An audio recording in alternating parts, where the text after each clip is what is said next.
Y esto es La Contracrónica.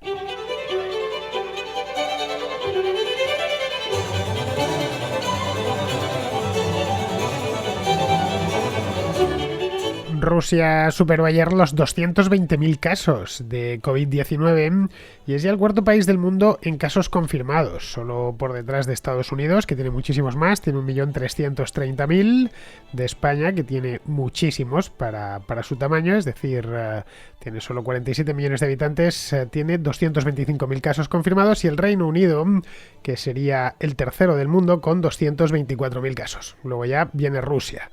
Las cifras oficiales de fallecimientos son, sin embargo, muy bajas en Rusia. Poco más de 2.000 muertos, 2009, mientras preparo este programa, que son la verdad poquísimas, porque Rusia es un país de 145 millones de habitantes y eso pues nos lleva a una tasa de mortalidad acusadamente baja, de solo 14 muertos por millón de habitantes, frente a los 572 de España, los 505 de Italia, los 472 del Reino Unido.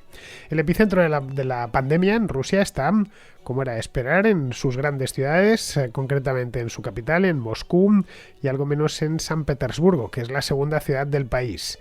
Así, mientras en las ciudades de Europa Occidental, ciudades como especialmente las alemanas, en menor medida las del sur, ha empezado ya el desconfinamiento y se están haciendo planes para ir en lo que han llamado en España la desescalada. En Moscú, evidentemente, ni sueñan con hacer algo semejante. El alcalde de la ciudad, de hecho, ha aplazado hasta el día 31 de mayo, hasta finales de este mes, cualquier idea de desconfinar nada, y la economía, como era de prever, pues, como todas las de Europa, ha entrado en crisis, con el agravante añadido en Rusia de que la economía ya venía tocada desde hace por lo menos 5 o 6 años. El Estado, de cualquier manera, el Estado ruso cuenta con grandes reservas de divisas, medio billón con B de dólares aproximadamente, pero Vladimir Putin es reacio a emplearlas, por miedo, y evidentemente, a que se le agoten antes de que se recupere el precio de las materias primas.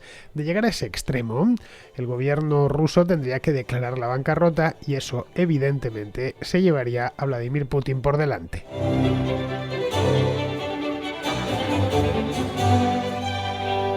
El sábado pasado, es decir, el día 9 de mayo, se tendría que haber celebrado en Moscú el desfile del Día de la Victoria en la Segunda Guerra Mundial. Este año, además, se daba la circunstancia de que era una fecha completamente redonda, de estas que solo suceden cada 25 años. Se conmemoraba el 75º aniversario del final de la Segunda Guerra Mundial. Para los rusos, la Gran Guerra Patriótica, así es como la denominan.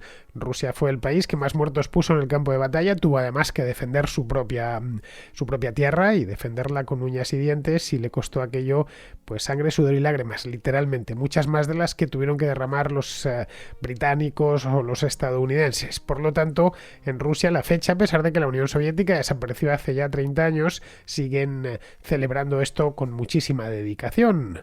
Bien, pues este año el 75 aniversario, que la verdad, una auténtica pena, pero no han podido celebrarlo en condiciones.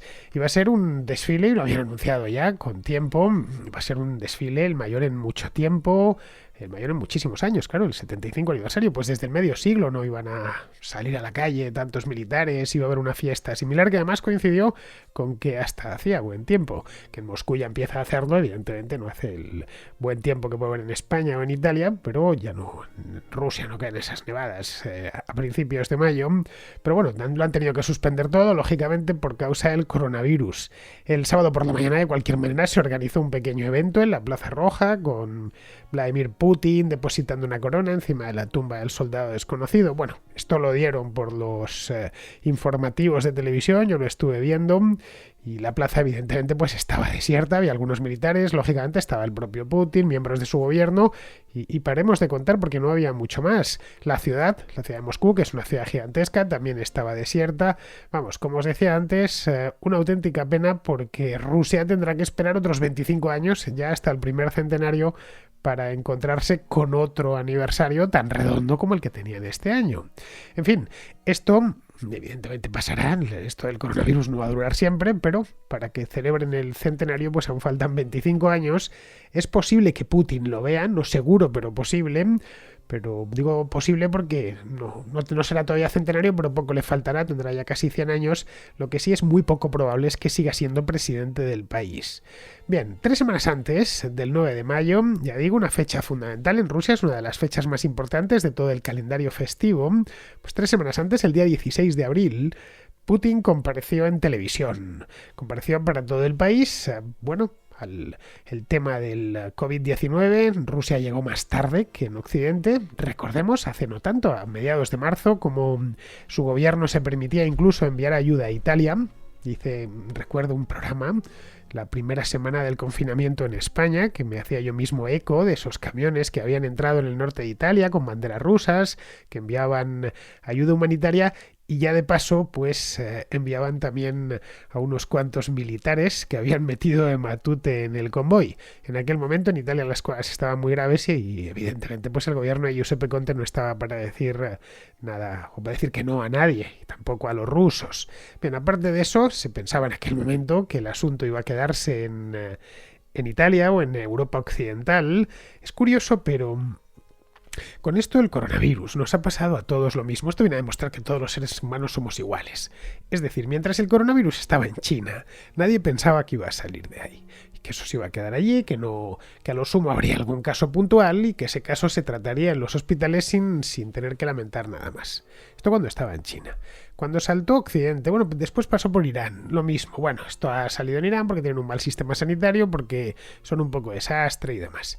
Cuando ya estaba en Europa, el norte de Italia, cuando los europeos debimos poner nuestras barbas a remojar, tampoco se pusieron a remojar. Y no estoy hablando solo de España, que por supuesto que no lo hizo el gobierno, pero es que tampoco lo hizo el gobierno francés, tampoco lo hizo el gobierno británico. Bueno, el gobierno británico el que menos de todos.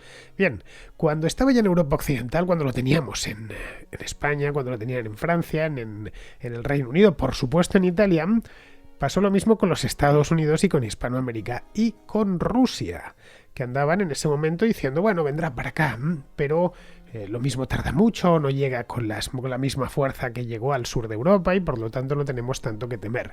Fue en esas fechas, a mediados de marzo, cuando presidentes como López Obrador en México, como Bolsonaro en Brasil, se dedicaron, pues por decirlo de una manera directa, a hacer el idiota con este tema, y hoy países como Brasil o como México lo están pagando. Putin nunca negó la gravedad del asunto. Lo que pasa es que pensó que como las relaciones internacionales y comerciales de Rusia con otras partes de Europa no son especialmente fluidas, pues aquello iba a llegar, esto del coronavirus, de una manera mucho más suave. No lo ha hecho en absoluto. Esta es una enfermedad muy contagiosa. En el momento en que se declara un foco de contagio comunitario, automáticamente estás perdido. Hemos tenido oportunidad de verlo en Wuhan, hemos tenido oportunidad de verlo en Milán, hemos tenido oportunidad de verlo en la propia Madrid, ciudad en la que estoy, donde en el momento en que empezó, no sabemos el momento exacto, pero en el momento en que empezó se contagió un montón de gente. Pues algo similar es lo que ha pasado en Moscú. Y pasó delante de las narices del propio Putin mientras estaba, pues sí, los casos que empezaron ya a ser alarmantes a partir de mediados de abril, eran casos que se habían producido en ese momento en el que Putin iba un poco de rey mago y enviaba ayuda a los italianos, cuando enviaba estos camiones de los que os hablaba antes. Pero bueno, la cuestión es que ya el 16 de abril estaba la cosa bastante malita. Lo que hizo Putin fue anunciar medidas de apoyo para ayudar a las empresas que permanecen, pues, como en todos los países de Europa, en buena medida. Bueno, no en todos, no. En Bielorrusia, que es vecina de Rusia, sí que se celebró el desfile del 75º aniversario de la victoria sin ningún problema. Estaba allí Lukashenko vestido de militar, desfilaron los soldados, etcétera.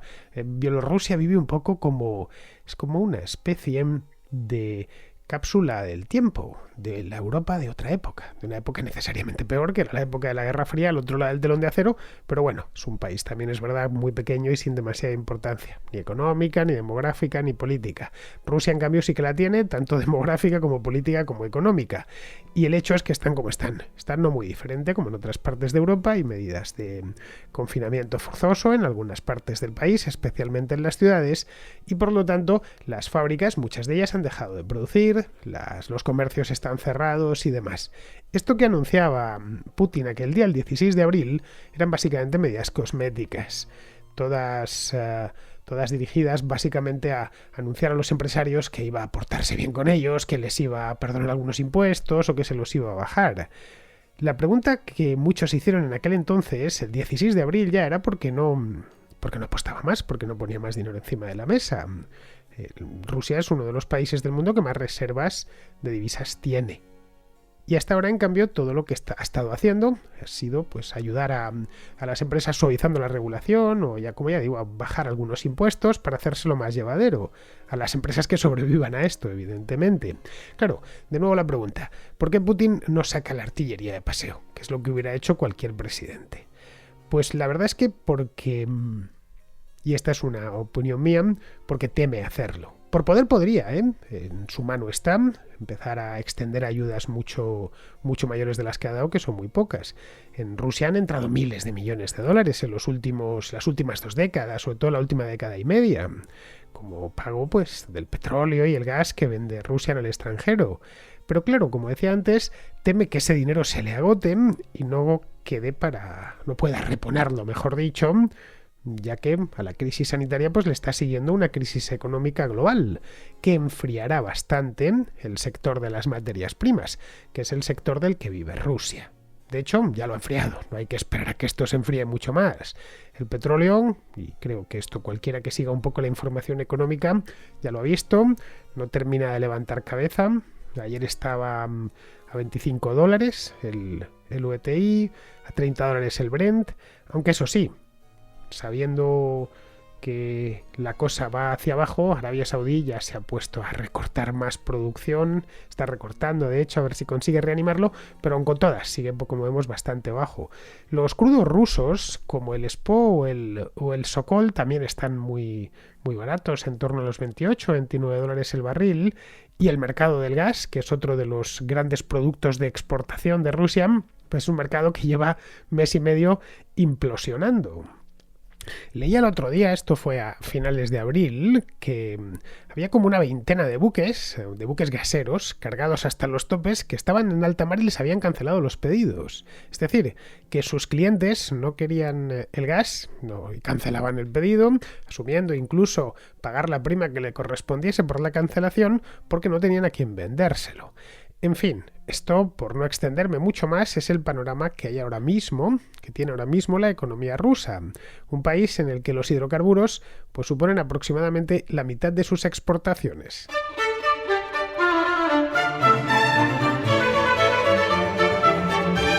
Ante semejante orden de cosas, el gobierno de Putin lo que ha hecho es pedir a las empresas que aguanten todo lo que puedan, que esto va a ser cosa de un mes o mes y medio más como mucho, y que por favor no despidan a los trabajadores. Pero claro, muchos no pueden aguantar y están directamente declarando la quiebra, tratando de, al menos, presentando la bancarrota. Los confinamientos empezaron ya a finales del mes de marzo y, claro, estamos a mediados de mayo prácticamente, estamos a 12 de mayo ya. Pero vamos, aunque el gobierno consiguiese que los despidos se ralentizasen, es decir, que las empresas aguantasen como pudiesen, de cualquier manera, incluso pues a base de créditos, etcétera, lo que no podrá evitar es que esas mismas empresas bajen los salarios, o en este momento o posteriormente, cuando ya estén más metidos en la crisis económica, o que envíen a sus trabajadores de vacaciones no remuneradas, que también es una posibilidad, los permisos no retribuidos.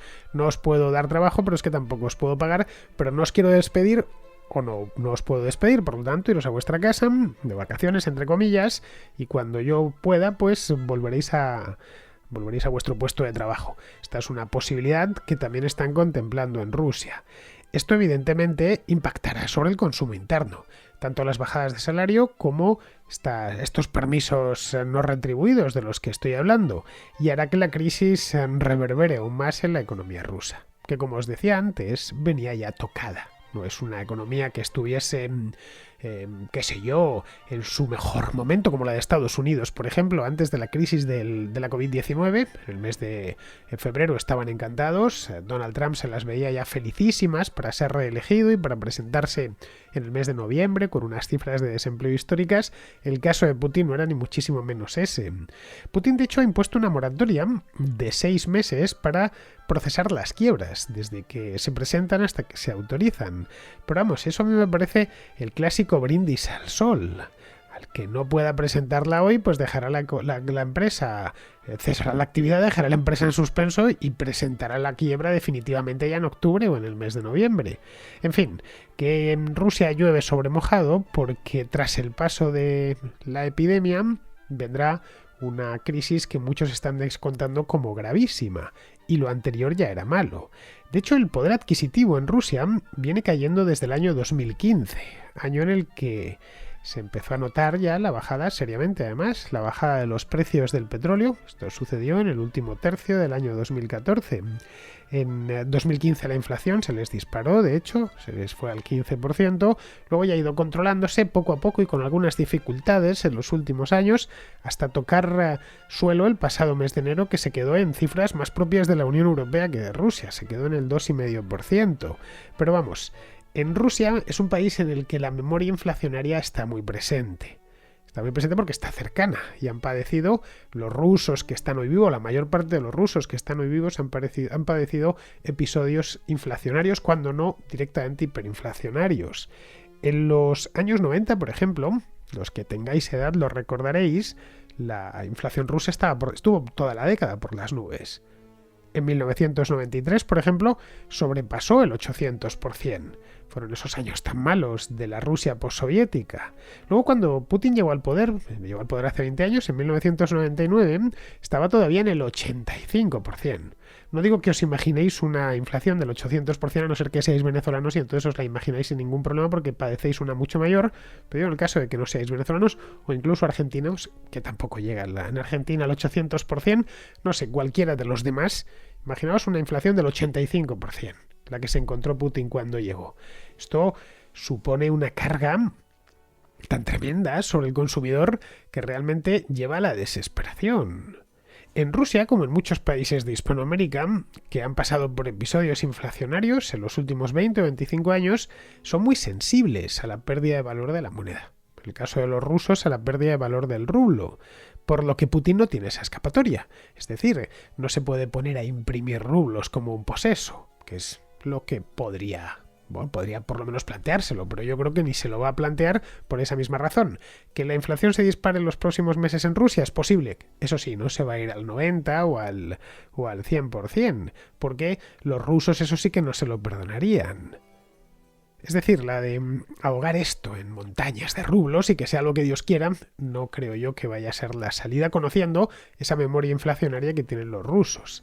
El problema ahí es que en Rusia saben muy bien lo que Dios quiere cuando se desata la inflación. Nada más, lo mismo que lo saben muy bien los argentinos. Es decir, la inflación es un monstruito al que luego cuesta muchísimo enjaular.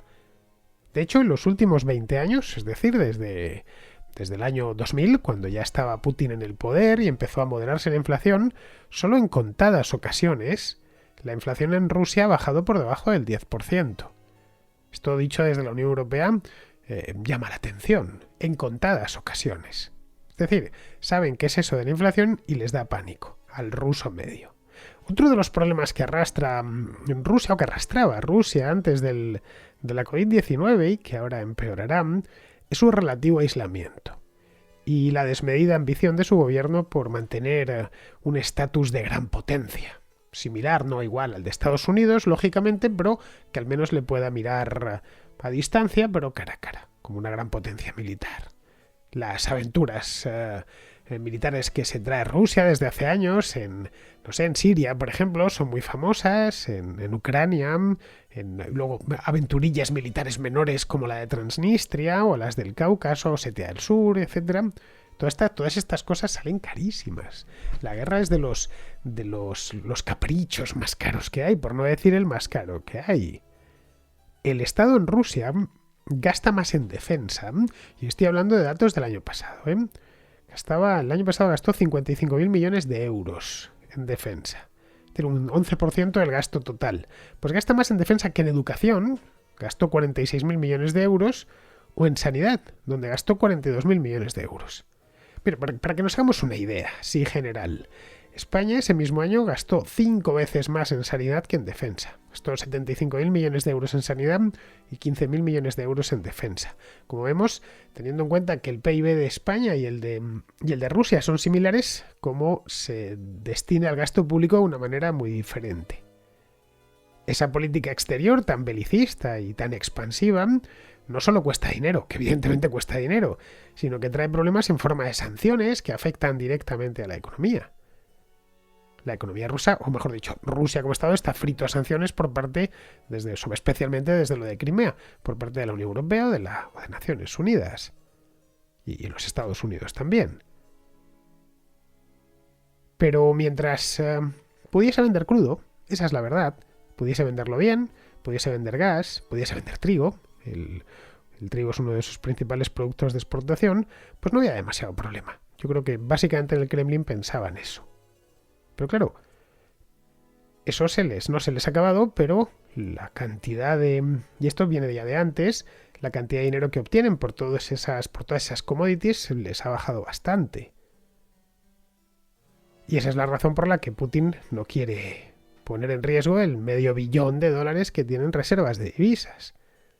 Toda su política exterior, que es lo más importante para Putin, se vendría abajo. Sin poder financiar correctamente a las Fuerzas Armadas, tendría que retirarse de Siria y seguramente también de Ucrania, lo que echaría por tierra los dos pilares de la política exterior del Kremlin. Supondría además que parte de su apoyo popular se esfumaría. Putin es presidente por dos razones. Esto lo vimos aquí en la misma Contracrónica cuando hice aquellos programas dedicados a las elecciones rusas hace 2 años. La primera es porque sus 20 años de gobierno han sido de relativa prosperidad. Digo prosperidad absoluta, pero relativa prosperidad. Desde luego han sido los más prósperos para los rusos en un año, para el ruso a pie, en un siglo. Y la segunda es que restituyó el honor nacional, tras los años aciagos de los años 80 y los años 90. Es decir, los de la crisis y la implosión de la Unión Soviética, que al ruso de a pie pues le traen un recuerdo muy amargo. En las elecciones de marzo de 2018, Putin obtuvo el 76,6% de los votos. Ojo, eso fue una plusmarca, ¿eh? En 2012 había obtenido solo el 63%, en 2004 el 71% y en 2000, la primera vez que se presentó, el 53%. Vamos, que ni el nacionalista, ni Zhirinovsky, que creo que tuvo el 5%, una cosa así, ni el comunista Pavel Grudinin, se acercaron ni remotamente a él.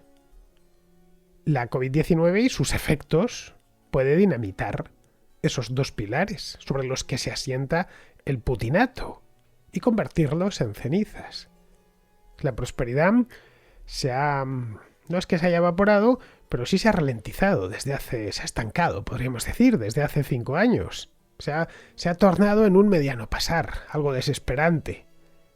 El país pierde todos los años cerca de 1 millón de personas, de habitantes que se van del país, que emigran al oeste o a los Emiratos del Golfo Pérsico. El PIB per cápita es hoy 2.500 euros inferior al del año 2013. En aquel entonces era de 12.000 euros por per cápita y año, y hoy es de 9.500.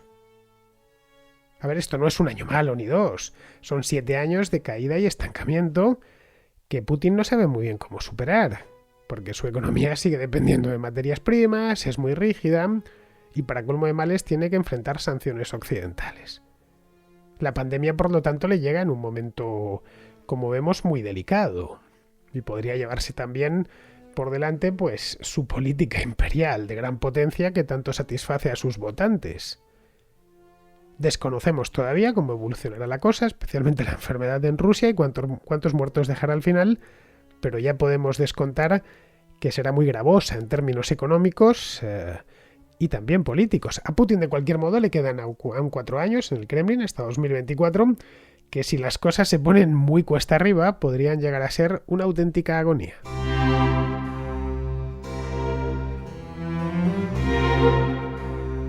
Vamos con la contrarréplica. Empezamos con Javier, que se interesa por la salida de la crisis. Hola Fernando, lo primero darte la enhorabuena y las gracias por tu programa y lo segundo sería mi pregunta. Mi pregunta está dirigida hacia la recuperación de la crisis económica. Soy consciente que todavía estamos inmersos en la crisis sanitaria y que ni siquiera sabemos lo profundo que es el pozo. pero lo que sí que parece es que la crisis económica va a tener unas dimensiones brutales, ¿no? Entonces, mi pregunta está relacionada con cómo crees que los diferentes países, en función de la concepción que tengan ellos de la economía, van a favorecer o perjudicar la recuperación económica de la crisis esta que se nos viene. Entonces, para ser un poco más concretos, me interesaría el caso de España, que es de donde soy, en el que el gobierno está tomando políticas más intervencionistas, como el encarecimiento del despido, ¿no?, por razones de COVID, o la amenaza de intervenir industrias, con el caso de Estados Unidos. En Estados Unidos también ha habido un colapso del mercado laboral, ¿no?, que se han perdido más puestos de trabajo en un mes y medio que lo que se había hecho en los 10 últimos años. Pero históricamente sí que parece que tiene renombre por ser un mercado laboral bastante flexible y con bastante movimiento. Entonces, esa sería mi pregunta. Sin pedirte que saques la bola de cristal, ¿cómo crees que puede ser la recuperación de los diferentes países en función a si tienen una perspectiva más intervencionista o más liberal? Muchas gracias. Pues mira, Javier, en esto hay básicamente dos enfoques. Uno sería tratar de poner en marcha lo antes posible, eso sí, el mercado laboral y que la economía pues eche a andar cuanto antes, nada más. Para ello pues habría que ponérselo fácil a las empresas y a los autónomos, bajarle ligeramente los impuestos o aligerarles un poquito la regulación. El caso, por ejemplo, de las terrazas en Madrid, que ya lo ha anunciado el alcalde Martínez Almeida, ha dicho que les va a bajar el IBI o no sé qué, o el impuesto a actividades económicas, y eso pues al que tiene una cafetería o un restaurante pues le vendrá bien, ¿no? Como por lo menos no tendrá que pagar tanto, ¿no? Ponérselo más fácil o permitirles que las terrazas sean un poquitín más grandes y puedan poner 2 o 3 mesas más. Y luego ya, pues nada, pasar el mal trago y que ese mal trago, pues los que tengan reservas, evidentemente, pues que las empleen en dar ayudas directas o servir como estabilizador en lo que la economía se vuelve a poner en marcha, para quien necesite pues un subsidio, en lo que encuentra otro empleo y tal. Esa sería una opción, que es la lógica y la razonable. La otra es aprovechar esta crisis para aumentar el tamaño del Estado, utilizarla pues aprovechando que el Pisuerga pasa por Valladolid, ¿no? Y clientelizar a parte de la población con pagas y con subsidios que tendrían que financiar con subidas de impuestos y deuda. En España, hoy por hoy, se ha escogido la segunda vía, hacer crecer el tamaño del Estado y clientelizar al personal, ¿no? Lo cual tampoco es de extrañar, era perfectamente previsible habida cuenta de la naturaleza ideológica del actual gobierno. Bien, seguimos con Francisco de Málaga, que tiene una pregunta sobre la junta esta de expertos para la desescalada. Esta junta secreta, que bueno, la junta no es secreta, todos sabemos que existe, lo que no conocemos porque el gobierno no quiere que lo conozcamos es el nombre, la identidad de quienes componen esa junta. Mi pregunta es en relación a esta famosa junta de expertos, porque según la Constitución, creo que lo leí en la Constitución, una enmienda en referente a ella, decían, al menos en la ley de transparencia, que todos los cargos públicos, como estos, como estas personas, tienen que ser publicadas y que no puede estar en secretismo, no puede estar en secreto. Claro, yo esto lo he preguntado en redes sociales y los morados, sobre todo los morados, me han dicho que no se puede publicar porque si se publicara entonces la gente haría una escabechina contra estas personas como se ha hecho en su momento con el señor Simón. Y yo me pregunto, ¿hasta qué punto el gobierno, que está bajo la ley, incluso el primer ministro, está bajo la ley, está debajo de la ley, no hay nada por encima de la ley en España, hasta qué punto, y sabiendo que es ilegal que no se publique estos nombres, hasta qué punto puede llegar este gobierno a hacer cosas ilegales? Y si es ilegal, ¿por qué la oposición no denuncia esto? Porque básicamente están corriendo rumores de que son los miembros de este comité, son gente afiliada a PSOE, son altos cargos y algunos científicos. Y tampoco da ningún tipo de criterio, o yo no he leído nada sobre eso, sobre qué criterios están siguiendo para que un territorio u otro pase de una fase a otra. En fin, me gustaría que me lo aclararas. Un saludo y muy buen programa. Ánimo a todos en este confinamiento que estamos con ganas ya de poder estar en semilibertad. Y bueno, ¿quién lo hubiera dicho, no? ¿Hasta dónde hemos llegado? Bueno, esto de la Junta de Expertos secreta, o los que nadie sepa quiénes son esos expertos, es una demostración más de que Pedro Sánchez ha tomado lo del estado de alarma como un cheque en blanco. Esto evidentemente no va a durar siempre y debería tenerlo en cuenta. De una manera u otra tendrá que responder por ello. En muchos aspectos, Sánchez, en varios, no solo en este, no solo en el político, también en el económico, ha emprendido una carrera hacia ningún sitio que más pronto que tarde terminará por pasarle factura. Y ya sabes que las facturas llegan al final todas juntas, se ponen de acuerdo, procesar los acreedores para pasártelas todas a la vez y siempre en el peor momento. Bien, vamos a continuar. Ayer un contraescucha llamado Eric comentaba que Vox había convocado una manifestación contra el gobierno. Yo la verdad es que lo desconocía, que si había no puedo evidentemente leer todas las noticias que se publican, o ya la he leído, he podido verla, no sé en qué diario, creo que en Voz Populi, que la llevaba por la mañana. Pues bien, al parecer no es cierto, ya me di cuenta ayer cuando lo leí. Y bien, pues esto es lo que nos cuentan Miguel desde Cabo Verde y Daniel desde Logroño. Está escuchando el programa de hoy, aviso al Banco Central Europeo, y Eric ha colocado un mensaje en donde se queja de que el partido político Vox iba a convocar manifestaciones en las calles para responder, ¿no?, a lo que ellos en teoría consideran políticas erróneas del gobierno en torno a la prórroga del estado de alarma. Este señor Eric se queja de que, bueno, pues esto sería ilegal, ya que no mantendrían las distancias las personas que acudirán a la manifestación. Yo desconozco de dónde ha sacado esta noticia este señor, ya que hablamos a veces, ya que habláis en vuestro programa magnífico, en vuestro podcast de las fake news, ¿no?, ese anglicismo, ¿no?, para las noticias falsas, me llama la atención porque es bastante fácil descubrir simplemente atendiendo a las declaraciones en los tiempos pertinentes y legales que tuvieron los partidos de la oposición y los que no son de la oposición o colaboran con el gobierno en el último debate y votación sobre el estado de alarma, si había que ampliarlo o no. Queda bastante claro, si uno ve el vídeo de Vox, de su jefe de fila, Santiago Abascal, que él jamás dice que va a convocar manifestaciones de personas, sino que va a solicitar al Estado permiso para hacerlas el 23 de mayo, aún quedan 2 semanas y pico, en coche, porque en coche parece ser que en España, yo vivo fuera, se puede aún uno manejar. Entonces, bueno, todo esto genera un poco de confusión. Yo no estoy aquí para defender a Vox ni para justificarme, pero sí para defender la verdad que es una de las atracciones por las que escucho el programa tuyo, Fernando, y que estoy seguro que es una de las claves y que todos lo vamos a seguir escuchando.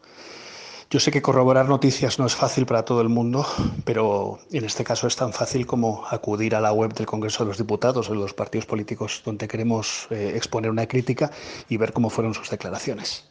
Los medios son los que manipulan y los que hacen titulares rimbombantes y los que hacen que, pues seguramente personas como Eric hayan caído en esa trampa.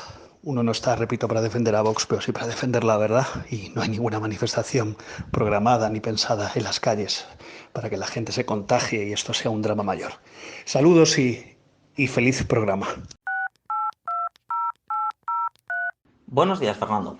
Estaba escuchando la contracrónica de ayer lunes, bueno, de hecho de hoy, pero bueno, cuando pongas esto será ayer lunes, y uno de tus contraescuchas ha dicho que Abascal había llamado a convocarse a la gente para manifestarse y que eso iba a saltarse las medidas de seguridad, poniendo en riesgo a la gente. Pero es que eso no es verdad. Abascal ha llamado a manifestarse, sí, pero de forma particular en coches, sin ningún tipo de contacto social y por ende sin ningún tipo de riesgo para contagiarse de coronavirus. De hecho, eso mismo ya ocurrió en Madrid hace unos días. Se manifestaron la gente, cada uno en sus coches, y cada uno llevaba una bandera de España. y la policía paró y multó a gente solo por ir en sus coches con esa bandera, lo cual me parece algo propio solo de países muy totalitarios. Y ni siquiera eso. Creo que somos el primer país del mundo donde se ha multado a gente que lleva banderas de su propio país en un coche. Si tú o alguno de tus contraescuchas conoce algo similar de otro país, por favor que me lo diga. Muchas gracias por tu programa y ánimo en Madrid, que seguís en fase cero. Que pase rápido. Pues como os decía, ya me he informado sobre el tema y efectivamente la manifestación sería en vehículo privado por todas las capitales de provincia. Sería el día 23 de mayo y para entonces estaremos todos o casi todos, bueno, creo eso de estaremos también vamos a ponerlo, a tomarlo entre, no sé, con palillos, porque no sabemos muy bien dónde estaremos el 23 de mayo. Estaremos en principio en fase 1 y bueno, no sé qué pasará entonces, pero en principio podrías desplazarte en coche por puro gusto. Hoy por hoy no puedes hacerlo. Solo puedes ir en coche o en vehículo privado, digamos, a trabajar, a comprar o al médico. Es decir, yo tengo la Vespa aparcada en la puerta de casa y nada más la puedo utilizar si voy a comprar, si voy a trabajar o si voy al médico. Resultado, no, ahí está, muerta de la risa porque la compra la tengo debajo y puedo ir andando, no he tenido afortunadamente que ir al médico y trabajo en mi casa, así que... Pero no puedo tomar, es decir, pillarme la Vespa y darme una vuelta por Madrid por puro gusto, ni en la fase 0, ni antes, por supuesto. Así que tampoco me podría ir de manifestación, no sé en la fase 1, pero bueno, como los criterios de desescalada son tan opacos, son tan liosos y contradictorios, pues no sabemos qué es lo que se podrá hacer en la fase 1 a ciencia cierta. Pero bueno, que por lo demás me parece muy bien que se manifieste quien quiera manifestarse, están en su pleno derecho. Y además, en el caso este de manifestarse en vehículo privado, pues no ponen en riesgo la salud de nadie. No, por cierto, como la izquierda alemana que organizó el fin de semana pasado una manifestación, bueno, varias. Hubo una en Múnich, otra más en Stuttgart, que estuve viéndola por televisión, pues que estaban allí todos, pero bueno, no es que estuviesen manifestando, es que era una especie de rave, un concierto, dándose todos abrazos y ni una mascarilla se veía. Bien, vamos a continuar con Daniel, que está en Alemania y que nos habla del tema de la sentencia del Tribunal Constitucional. Hola Fernando, ¿qué tal? Pues mira, hoy me ha sorprendido gratamente porque te iba a pedir que hablaras de este tema del Tribunal Constitucional alemán y hoy, día de mi cumpleaños, cuando he ido a escucharte con el café, me he llevado la grata sorpresa. Así que gracias. Sí, lo que quería comentarte respecto a este tema es que esto no es algo de que lo haya hecho, digamos que no ha sido el gobierno alemán que ha, digamos que ha iniciado este pleito, sino que ha sido precisamente diferentes plataformas de ciudadanos alemanes que, que ponen de manifiesto que lo que estaba haciendo el BCE pues, tenía una injerencia tanto en la política económica como en la política fiscal de Alemania, cosas que no han sido transferidas en el Tratado de Maastricht, que solamente ha sido la política monetaria. Y a raíz de esto, pues estoy viendo ciertos titulares en periódicos nacionales como por ejemplo Populismo Judicial en Alemania, del Español. La verdad que es que me choca un poco, sobre todo que venga de este periódico, ¿no? Y no sé, te pones a leer el artículo y está firmado por un abogado y economista y encima inspector de Hacienda. Y yo creo que este hombre pues no ha entendido muy bien lo que es la sentencia o el Google Translator le ha hecho una mala jugada. Pero vamos, que lo que son las sentencias del Tribunal Constitucional alemán son bastante claras para que la entiendan la mayor parte de los ciudadanos, ¿no? Y claramente lo que se está diciendo es que entra en conflicto con temas de que a día de hoy que entra en conflicto con la soberanía alemana, ¿no? Y se ve de que este hombre, pues esto, pues como que no lo llega a entender muy bien. Y no sé, me recuerda un poco como lo del 2008, ¿no? Cuando vino nuevamente Angela Merkel, que si la autoridad, que si tal. Tú sabes, ¿no? Siempre claro que la culpa es de los demás. Cuando las cosas nos vienen mal, la culpa es de los demás y cuando nos vienen bien es por méritos propios. Pero bueno, propio del ser humano. Oye, nuevamente muchas gracias por esta contracrónica y nada, a seguir así. Un saludo. Pues mira, Daniel, no he leído ese artículo que me dices, pero vamos, seguramente ese hombre del que hablas, vamos, el inspector de Hacienda que escribía para el Español, ni siquiera se ha leído la sentencia, vamos, estoy completamente convencido. Y lo suyo era, pues, pura opinión, sin más. Es decir, que le parece bien que el Banco Central Europeo monetice deuda y como no lo puede decir así, pues, así porque suena mal, pues sale con lo del populismo judicial. Y no sé, a ver cómo te lo explico, pero el Constitucional alemán es cualquier cosa menos populista. Está compuesto por 12 miembros, 12 juristas, elegidos por el Bundestag y el Bundesrat, entre juristas, por supuesto, de reconocidísimo prestigio, básicamente jueces y catedráticos de Derecho de las universidades. En fin, echa un vistazo a la foto de familia que aparecen los 12, que van con sus togas y sus birretas de color rojo y sus baberos blancos. No son precisamente la alegría de la huerta, te lo aseguro. Muy bien, pues vamos a ir terminando ya. Vamos con Pizarro, que nos habla pues precisamente de esto, del Tribunal Constitucional Alemán y el Banco Central Europeo. La soberanía del pueblo alemán sobre su territorio incluye la potestad de sus gobernantes para elaborar las cuentas públicas. Y para ello deben poder presupuestar gastos e ingresos. Si el Banco Central Europeo y su plan de financiación del sector público les borra cualquier posibilidad de presupuestar el gasto, también les borra cualquier posibilidad de elaborar sus cuentas públicas, negándoles en parte la soberanía. Pertenecer a la Unión Europea conlleva cesión de soberanía y compromiso solidario.